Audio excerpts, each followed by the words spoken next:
এই মস্তিষ্ক রয়েছে না, এই মস্তিষ্কর দাম গবেষকরা জানাচ্ছে, যদি বিজ্ঞানীরা জানাচ্ছে, যদি বানানো যেত তাহলে 5,000 কোটি টাকা লাগতো এই মস্তিষ্ক বানাতে, তো এত সুন্দর হতো না। এই মস্তিষ্ক চালাতে যে বিদ্যুৎ লাগে এটাকে 2,000 কোটি কিলো ওয়াট বিদ্যুৎ লাগে।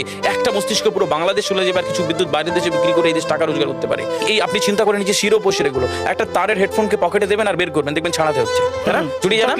এই পুরো শরীরের মধ্যে এরকম জড়ানো পেছনে যত শিরা আছে না, এই শিরাগুলোকে বলা হয় খুলে খুলে রাখা হলে 11 একর জমি লাগতো, 11 একর জমি লাগতো। কেন ইমাজিন আমাদের মধ্যে কি রয়েছে, পুরো শরীরে 650টা মাংসপেশি রয়েছে, যা ইনস্ট্রাকশন দেবেন তাই করবে। আজকে একবার ভেবে না কাল একটা বাইক কিনবেন, হন্ডা কিনবেন, আপনি বাইরে বেরোবেন দেখবেন সব বাইকের দিকে নজর যাবে, এই বাইকটা ভালো, এটা সুন্দর, মাইলেজ ভালো, কোনটা ভালো, কি দেখবো। যতক্ষণ না কিনবেন মস্তিষ্ক আপনাকে ছাড়বে না, ও চিন্তা করতে থাকবে। ঠিক সেরকম একটা কমেন্ট যখন দিয়ে দেবেন, এই মস্তিষ্ক আপনাকে ওই কাজে এগিয়ে নিয়ে যাবে। পৃথিবীতে মানুষ না বেসিক নিডসগুলো ফ্রি পেয়ে গেছে। ভাবুন তো একবার, পৃথিবীর সবচেয়ে লাক্সারিয়াস ড্রিঙ্কের নাম জানেন? পৃথিবীর সবচেয়ে লাক্সারিয়াস ড্রিঙ্কের নাম হচ্ছে পানি, পানি, জল। জল যদি 5,000 টাকা লিটার কিনতে